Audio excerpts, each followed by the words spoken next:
In this interview, I interviewed Josiah. If you guys enjoyed this piece of content, make sure you guys give this video a thumbs up. Yo, what's up, guys? What's going on? We got a special guest here, Josiah. What's up, man? What's up? What's going on? What's going on, RJ? How's it going, dude? How's things in California? Good, man. Good. I just I got the fresh haircut, got the low fade going on. Keeping the gangster over here. So looking fresh. Yeah, man. Thanks, man. Thanks. Just a busy morning this morning and yesterday too as well a little bit. And we talked about it a little bit. But yeah, man, I'll just get into your story. Tell us a little bit about you and what you do and stuff like that. Yeah, for sure, man. Well, I'm originally from Wyoming, right? Grew up, born and raised there. I always say that if Wyoming is nowhere, the town where I'm from is in the middle of nowhere because it's literally centrally located in the state of Wyoming. So I grew up in a small town, 10,000 people, moved to Colorado probably about 6 years ago, and got into the Amazon space by doing the, retail arbitrage, wholesale, that whole game, like in 2015 probably. So my father-in-law and I actually were kind of trained by Travis, who, Travis has been on this channel and he's the co-host of the Print on Demand cast with me. So that's where I got started in this kind of entrepreneurial journey, and doing that whole hustle. And so eventually we got to a place where we were sublimating coffee mugs in-house and sending them into FBA to have Amazon fulfill them.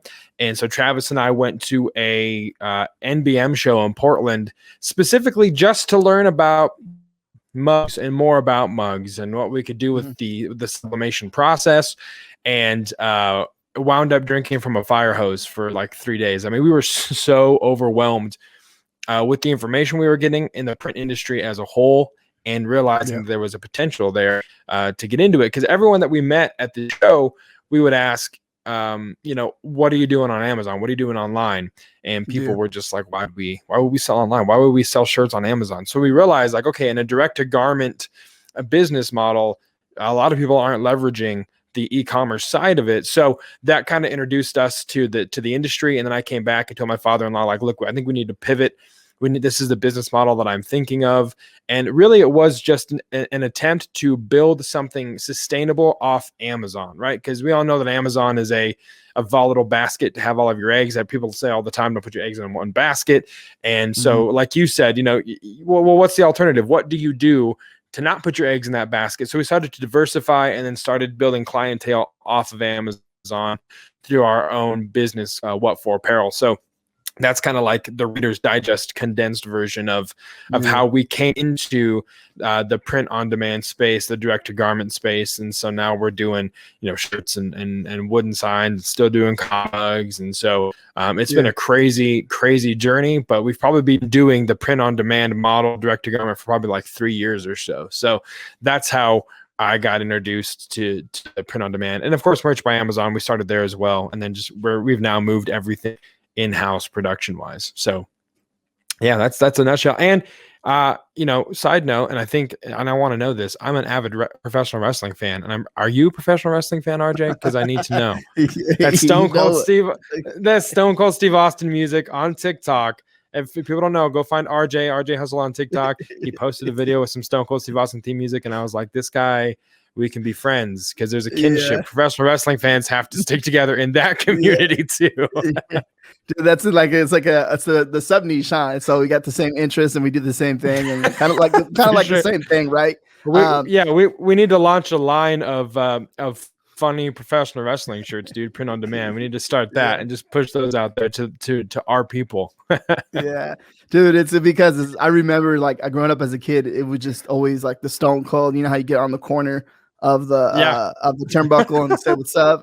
So I would practice that as a kid, and I used to get in trouble. My grandpa used to get mad at me. You can't be doing that on the couches. I'm like, don't worry about it. You know what I mean? The couches are fine. Yeah, exactly. Yeah, the couches are fine. He's like, look at you going in the corner and throwing your hands up, and don't be blasting music loud. Did you get any like soda or anything? And because then, I mean, did you make a mess and do the beer bash thing, or was it just the hand signals? You trying to get me in trouble right there? Yeah. Nah, man. Also, props to you because I think we started communicating a little bit more that when we started following each other like on TikTok and stuff. And I've seen what you're doing. Yeah. You're actually like kind of like putting, and that I told you that's huge. That's big because you're actually showing people how you're printing the mugs and how you're doing this. And I'm just like, dude, that's big right there because it's a lot of people enjoy watching that type of stuff. And then as you get bigger and bigger, you're going to be like, you know what I mean? Next thing you know it, you have a possibility of like opening some type of service, right? If you ever wanted to, or if you might even do it already. So we're going to get into that too a little bit. Yeah. Now when you're doing your mugs, you're doing shirts too as well. Cause I've seen that over on TikTok. You're printing your own shirts and you're doing your own mugs. And I see that there's a process to do all this, to do all the printing and stuff like that. And this is like behind the scenes type of stuff that you're showing. And I think it's really amazing. So how long does it take to like print one coffee mug? And then of course, next, how long does it take to print one shirt? And what's the whole process behind coffee mug? So typically we do, for our coffee mugs, we'll try and do them in batches of 6. We have basically convection ovens, right? We have like 2 of them here in the shop, and you can stick, because sublimation is a dye process more than a printing process. So there's no white ink in sublimation, right? So if you have a design like this shirt design, the white in here becomes negative space when it comes to sublimation because there's no white ink. So we have a sawgrass printer, print off the files, wrap the mugs, and then we'll do 6 at a time. It takes about maybe 12 minutes for a batch of 6. For one mug, it's about 9 minutes to let it cook thoroughly. And then of course you cool it off. So the cooking process is 9 to 12 minutes, depending on how many you're doing. So, and shirts, I mean, we can probably move through a shirt in maybe, it takes about maybe 4 or 5 minutes, maybe less, depending on the design. And the longest part is the print process, waiting for the shirt to come out of the printer, because it lays down a layer of white ink and then it will lay down the layer of color. So that's the longest part in our process, is just waiting for the shirt. We have 2 Epson F2100s, so we can move pretty quickly through orders because we're just running, one person runs 2 printers all day and cranks out volume that way, which is great. So I'd say shirts probably anywhere from 3 to 5 minutes for one shirt, depending on the design. So it moves pretty quickly, man. And the TikTok thing is cool. We'll get into this later, but we work with a lot of TikTok folks that are, considered, I guess, celebrities in the TikTok subculture, which is wild. But TikTok, we recently just opened an account. One, again, show the behind the scenes, because a lot of people are intrigued on how shirts are made. I watch channels. This is a dude that does custom Nike Airwalkers and does custom like spraying, painting and all that kind of stuff on them. And I'm fascinated by it. So I know that people want to kind of see the behind the scenes process of how something is made, or something that they bought is made. And then of course we'll probably do some funny, stuff in there that's merch or t-shirt related. And then a couple that plug a service that we're providing, but I don't want it to be like 100%, car salesman, because then no one's going to watch the feed. They want something interesting. They want something entertaining. And then occasionally just sprinkle in like, hey, here's what we can do for you. So that's the vision behind the TikTok channel, is just to kind of educate people on the whole process. Cause it is fascinating to learn how all this is done. Yeah, no. It's I think a lot of people like to watch that too as well. They kind of see it more as an entertainment type of thing, and that's one way to get eyeballs on your stuff. And it's like cool, like, hey, check this guy out. He's over here creating content and showing people actually how to do it. Just in case some people, like, literally their thing is like, when I start making more money, I'm gonna buy my own printer, right? That's their long-term goal, right? And I'm pretty sure maybe you started off that way too as well, where I'm going to make a certain amount, or I'm going to save up a certain amount of money to buy my own printer. And I think the idea behind that is because they want faster shipping times, right? And that's one way to stand out from your competition. Yep. And you can control the margins a little better too. I mean, we know that merch by Amazon, what you make per shirt is decent as a royalty. But when you get to the point where you move it in-house, you kind of increase those margins and make more per shirt. So that's another kind of a motivation too. And again, faster shipping times. And like during COVID, man, when the pandemic first hit and all the lockdown stuff first started, Merch by Amazon shut down, right? So there was no shirt fulfillment happening except for the people like us who were self-fulfilling stuff on Amazon. So we woke up one morning and had 85 to 90 shirts overnight because no one else, the Merch by Amazon stuff was completely down. So we were just like, we were definitely blessed because not everyone can say that they had an increase in volume, right? During the lockdown and that kind of stuff. But our business was able to survive and even thrive a little bit during those crazy circumstances. But that's because all of our production was in-house. And that's kind of one of those advantages you don't realize until you're in this scenario where it becomes advantageous, even more so than, controlling margins and stuff. So yeah, it was wild, man. Also too, just adding to that, like, did you get any people like talking about, let's say, because with all the stuff going on with the pandemic and all that stuff, were there people getting concerns about like getting their shirts, but like with it being like sprayed down or like back like sanitized, stuff like that? Were there any? I know it probably caused a concern to you a little bit, but people weren't really thinking about it. Were they? No. I mean, we didn't get any, like, hey, please make sure my shirt's doused in Lysol or something. Like, we didn't get any concerns about that.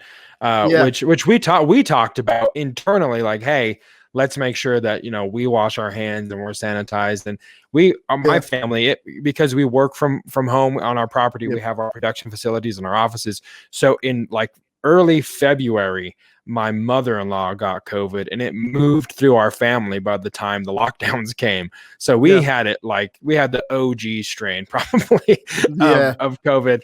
And but we just wanted to make sure internally, like, hey, just, wash your hands, make sure you're sanitized, just do things clean. But we never got a customer saying like, hey, was this handled with plastic gloves? There was none of that concern, which was shocking. But it just never, it wasn't a thing.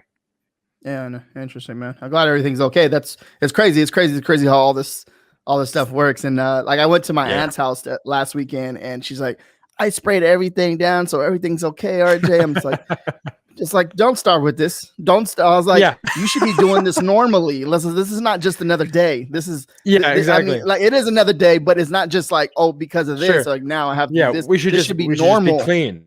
Yeah, exactly. It's funny that COVID's like, stressing like hygiene that should have been already implemented before COVID. Wash your hands. Like, well, no shit. Wash your hands. Why is that like suddenly like, it's common sense? You know what I mean? Yeah, man.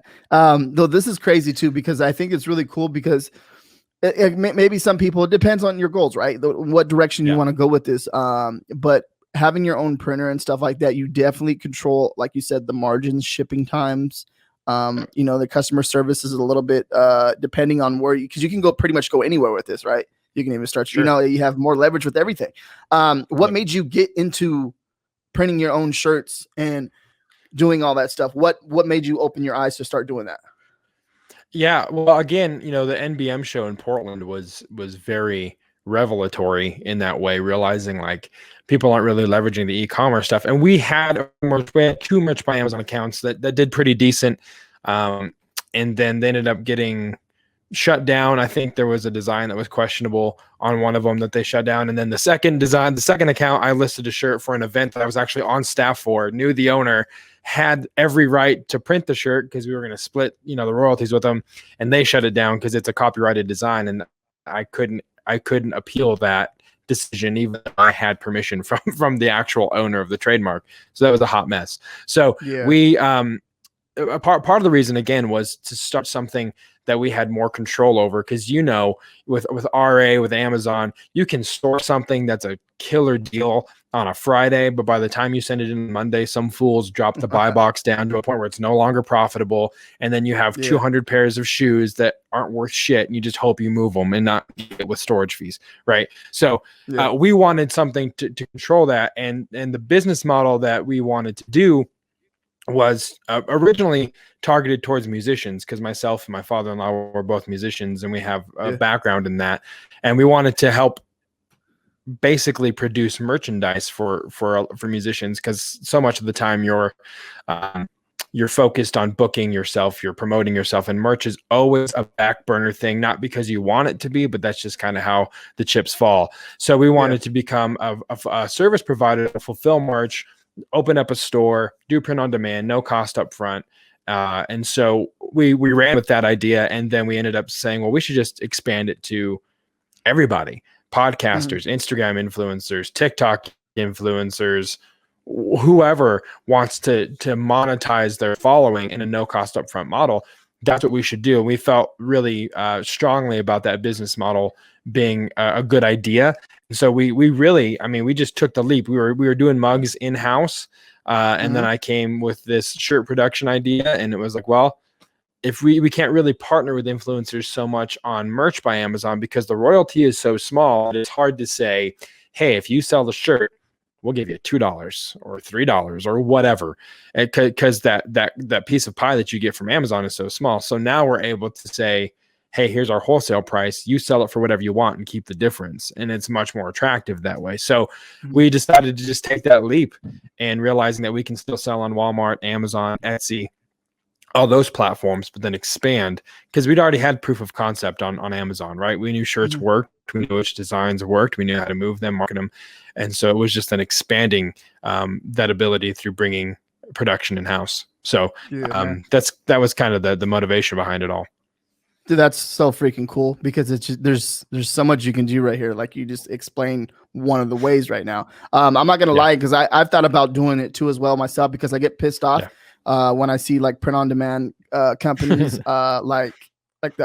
because I help a lot of the people in the community, and when I see them get like done dirty, I'm just like, God damn it. I'm just like, and I'm just like, do I just go out there and start buying printers and start producing like my own print on demand company and show these how it's done? Like, you know what I mean? Just show these people how it's done and how to do correct customer service, and show people how to treat people. You know what I mean? And I always thought about it, but I'm just like, oh no. I'm just like, I can see it 18 hours a day. No. But you have your overhead increases. You got to have facility, and you know what I mean? But I mean, dude, honestly, you know, we do a lot of print on demand fulfillment, and we're not a Printful. We're not Spring now. I think Teespring just rebranded to Spring, what have you. We're not that size of a company, but the thing that we found that does make a difference is the relational and customer service side of things, where our clients can pick up the phone and get a hold of any of us. And if there's a mistake, we'll make it right. You know what I mean? So there is that relational aspect of it that does set you apart, because some people want to pick up the phone and get a solution without being jerked around through emails or you know, automated customer service stuff. So I mean, that what you're talking about is huge, man. Customer service and relational stuff is a huge aspect of the business for sure. I'm a big fan of that too. Like I'll literally I'll sit around and just answer the phones all day. You know what I mean? Because I just I remember like when I launched something, like I'll put my number on the back end. They're like, no, don't do that, RJ. I'm like, no, I'm gonna put my number back in, because I want to let them call me and get that experience and who they're talking to. Yeah. And then they answer phone, hello, and they're like, is this RJ? I'm like, yeah, what's up? And they're like, oh my God. And I'm just like, what? And I was like, come on, man, let me help you. What's going on? What do you want? And what do you need? You know what I mean? And then just be cool with them, man. And then after that, they feel comfortable. Like, oh, okay, I'm getting some, you know what I mean? I'm getting some, I'm getting someone that one-on-one, that vibe where I feel like if I have a problem, I can talk to them and tell them, hey, I'm having an issue with this. Can you fix it? Hell yeah, I can fix it. Let's do it.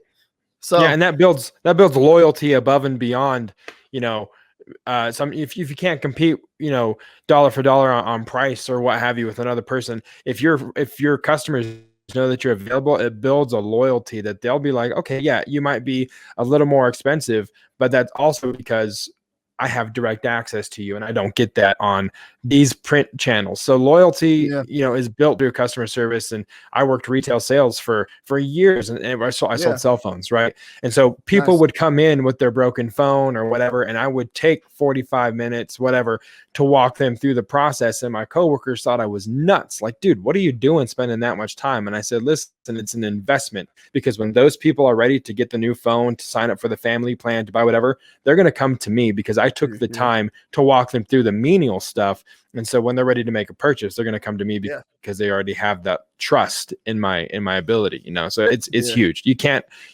overstate the importance of customer service enough. for sure. Yeah, so cool, man. So you kind of have the same background. We understand, and working in the sales, like retail sales and just sales in general. It's how important showing that one-on-one and being respectful to people can make a big impact on your life and everything. Totally. Marketing influencers, like, so you're reaching out because I seen that. Okay, there's someone that you posted. Okay, I'm not sure if you want to talk about it, but there's someone that you posted, like someone famous, right? Or I'm not sure what you want to call famous, actor or something like that, right? I think it is. And I had to look him up. I was like, who's this person? Like, and then you're like, I got her, and I'm printing her shirts for her and stuff like that. So you want to talk about how you're getting these people and kind of give some insight on that, please? Sure. So for what you're talking about, that order, it was actually Kristen Bell, who is the voice. She does one of the voices in Frozen, and she's got The Good Place and on Netflix, and so she's pretty well known. And she actually bought a shirt from one of our influencers because she's a fan of his content. So, which was crazy. Like I've done shirts for Stone Cold Steve Austin. Someone was like, "Hey, I need a gift idea for Stone Cold, and I want to send him these shirts." So we printed the shirts and sent them to Stone Cold. And so like, it's weird how you end up, kind of interacting with these people by proxy. So like I'm 2 degrees away from Stone Cold Steve Austin because I know this dude and he knows Stone Cold. So it's really weird. You never know who you're going to be fulfilling stuff for. So the reason we decided to leverage influencer marketing in the way that we do is because it really is a symbiotic, very mutually beneficial relationship with yourself and the client. So what we'll do is we actively, headhunt basically people that TikTok accounts, Instagrammers, whoever, that we see their content, we think it's funny, we think, they have a good following, and they're engaged with their following. So I'll say that large followings for influencers are great, but it means nothing if they don't engage with them in the comment section, if they're not going live and answering their questions. Because when the followers feel like they're being seen by the person they're following, it builds a loyalty, and they'll support whatever they do, whatever merch line they drop. So we'll headhunt people, we'll find some people, and then we'll just reach out directly and say, "Hey, I love your content. I love what you're doing. I really think merch would be a great supplement to what you're doing, and it will help you monetize your hobby." Because a lot of these people aren't doing this full time. Podcasters, TikTokers, they're doing it for fun, and they've happened to hit some kind of vein, and they are trending, they're viral, they have tons of followers, but they have day jobs. And so to come alongside them and say, "Hey, we'll monetize this effort that you're doing and make it a little bit more legitimate for you as another source of income at a print on demand model, no cost up front." So we will partner with them. We'll reach out to them. We have a design collaboration team that can help them with their designs if they need it. And then we give them a free website basically for free that they can make as simple or as complex as they want. They can have home pages, about just contact pages, or just a one-page shop, whatever they want to do. And then the beauty of it is that the marketing is up to them, right? So we don't have to market ourselves other than as a service and a provider. The actual merch that drops, the influencer is the one that markets that to their already existing following and driving traffic to their store. So as traffic comes into their store, orders are placed, we print and fulfill the orders for them. And then at the end of each month, we say, "Hey, here's your portion of what you made." And it's rinse and repeat for the next month. Let's do it again. Let's launch new designs.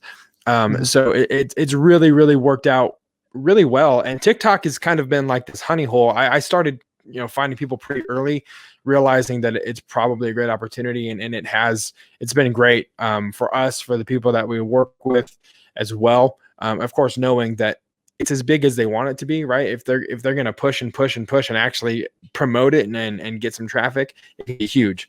If they're not really promoting it, then it's not going to be huge. So that part's up to them. We're just saying, "Hey, bring us orders, we'll fulfill them, and we'll both make money. Rising tide lifts all ships," kind of vibe, So that's how we're leveraging influencer marketing in that way. I know that, my wife has done influencer marketing in the way that she sends them some of her Etsy designs on pillows or what have you.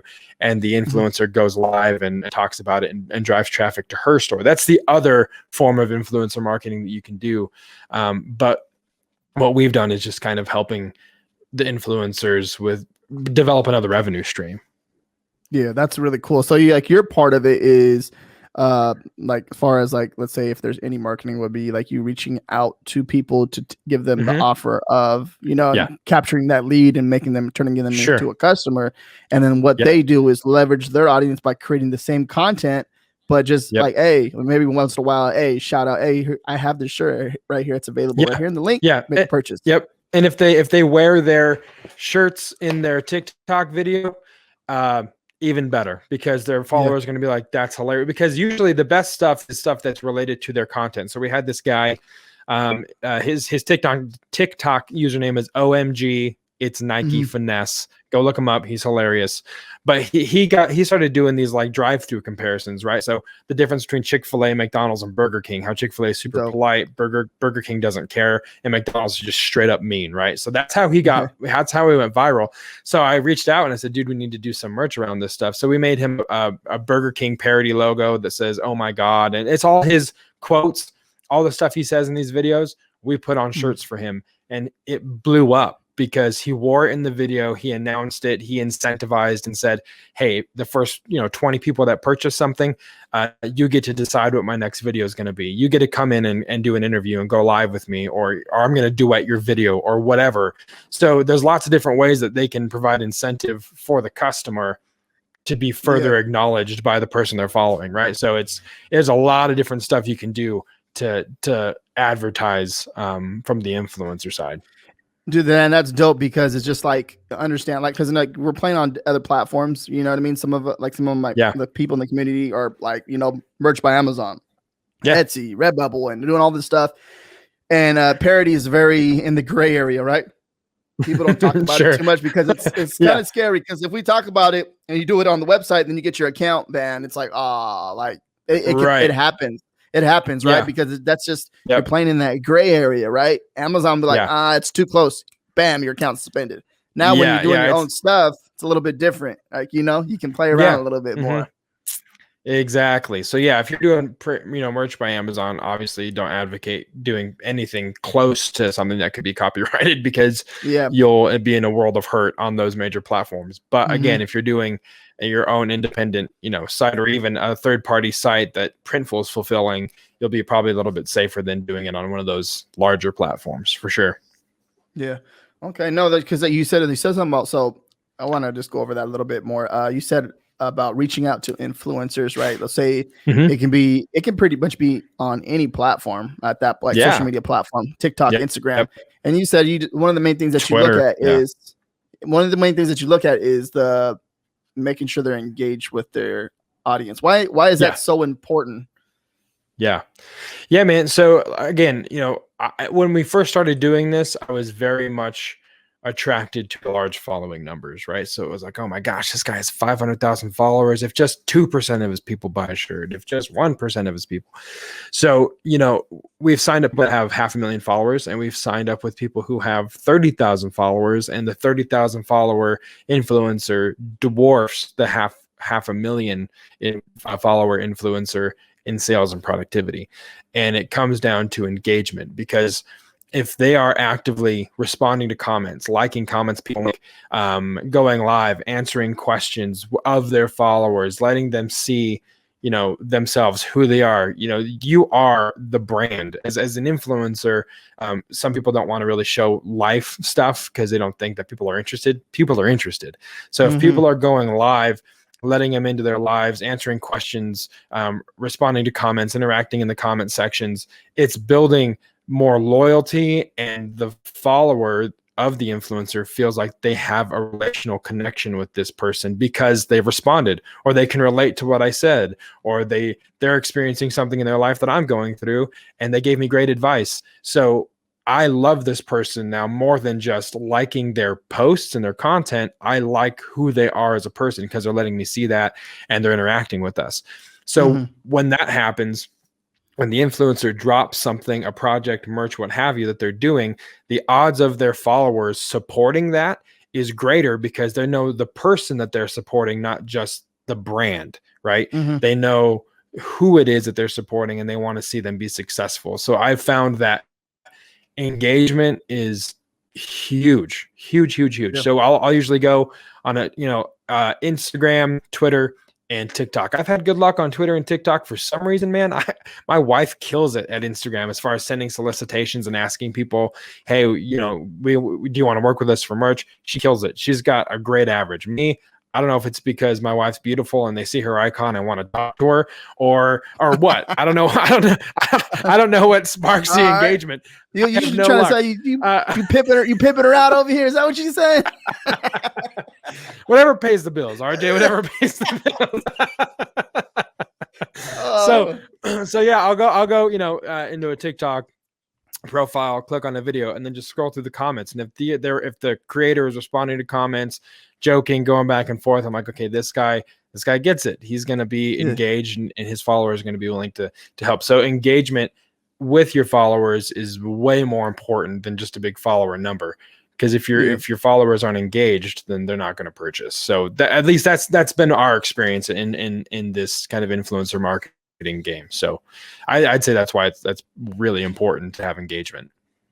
Dang, man, thank you. Thank you for sharing that, because I try to give some insight on and what people can do when they're listening to this right now. When people are watching this, like, what can they do to increase sales? Some people complain that they don't have access to certain things like AMS, for example, for Merch by Amazon, or just they don't know how to create a brand, and that's one way to do it, by leveraging influencers to give you brand awareness to what you're doing.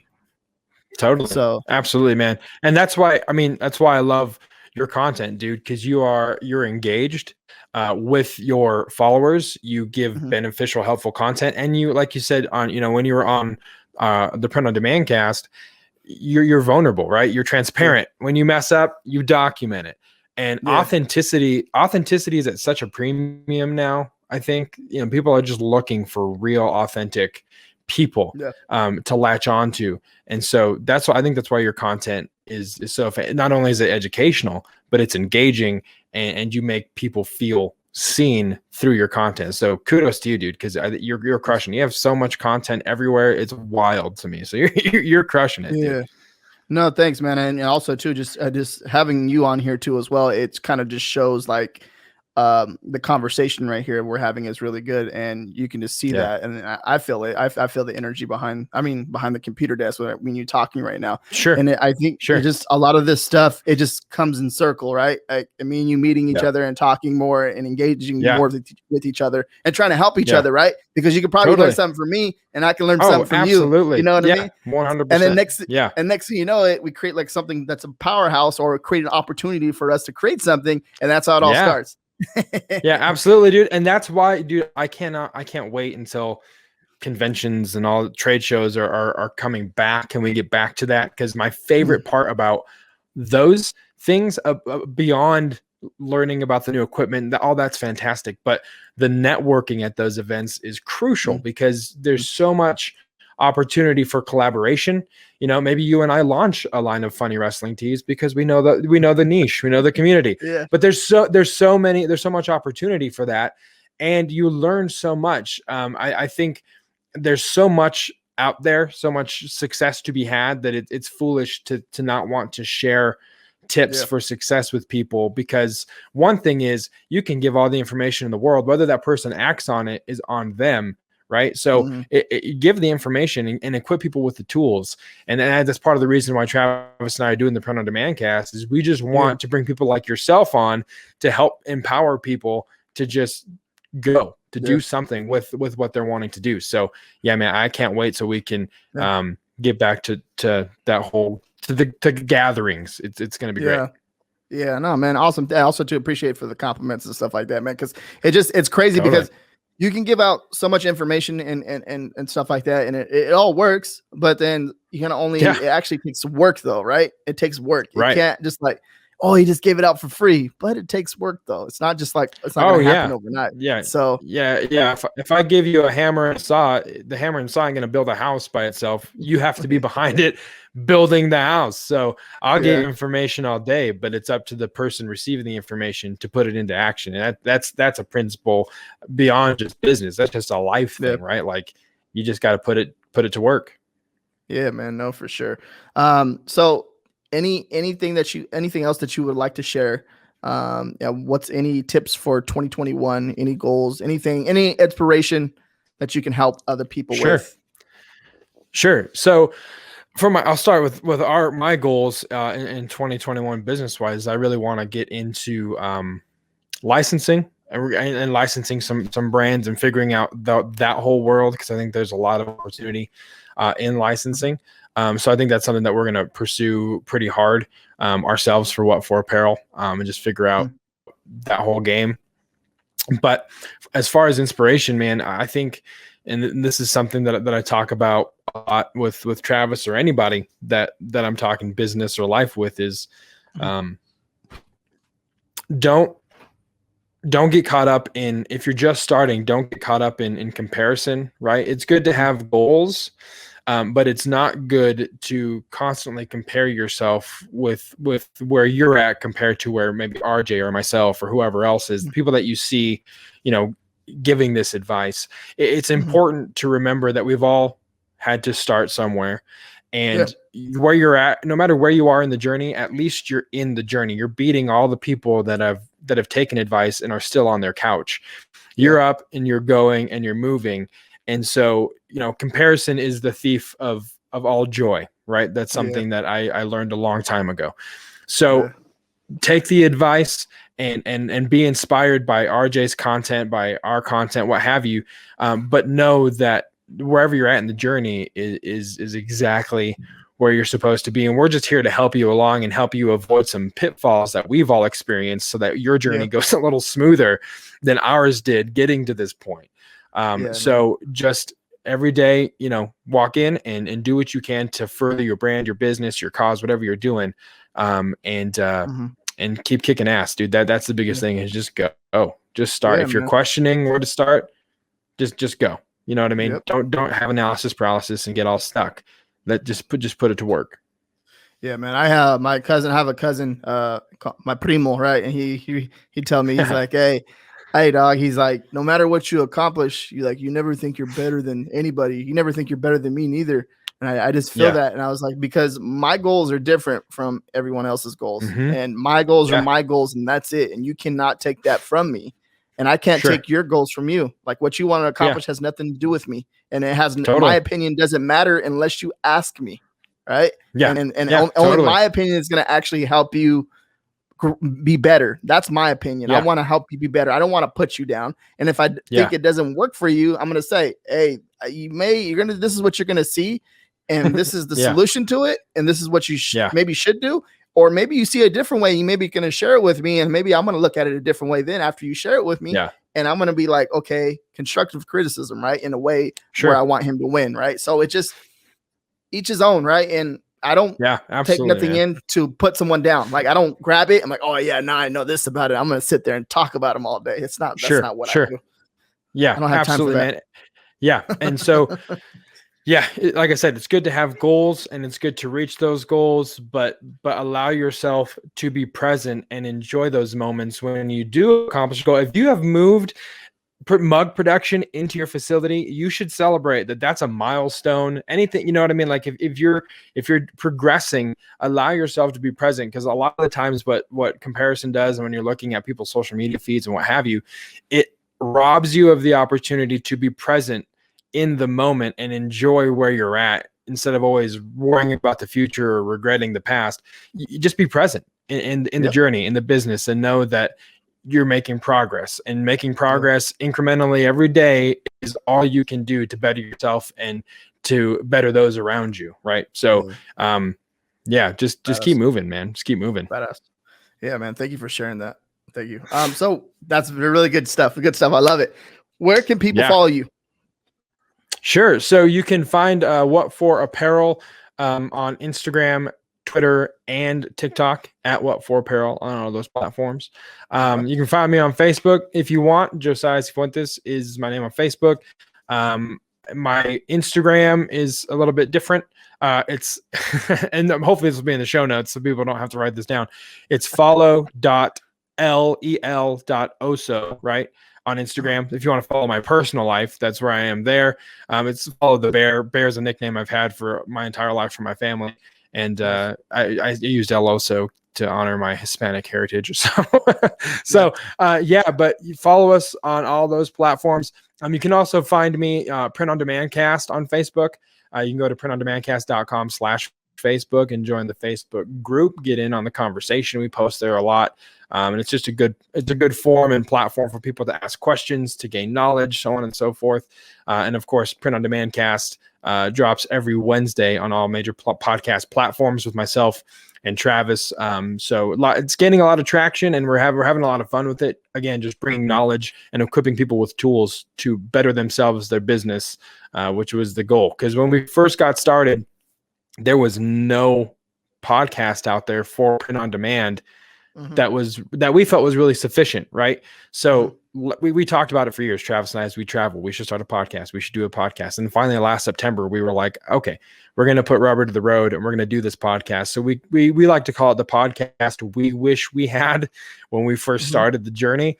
So you can find us there as well. So having a good time over there too. And RJ's been on the show. You can go listen to his episode, dropping knowledge about how to become a published author and have people put some respect on your name when they see your book. No, man, that's good stuff, man. That's good stuff. Awesome, man. I really appreciate that. I think you said, what'd you say? Wish we started the journey something. What'd you say? That's something right there. No, that's another shirt design. The journey that we wish we started before something. Yeah, no, it was the podcast is the podcast we wish we had when we started the journey into print on demand. So that's what it was. Yeah, that's a quote or something right there, man. Quote it. Put it on a shirt. It'll be available soon. printondemandcast.com. That's the outro of the podcast right there. Yeah, totally. Nah, man. I just want to tell you, thank you very much for coming on and sharing the knowledge. If you guys got any value out of this video, make sure you guys give this video a thumbs up. I'm going to put everything down below in the description. That's it, guys. Perfect. Out.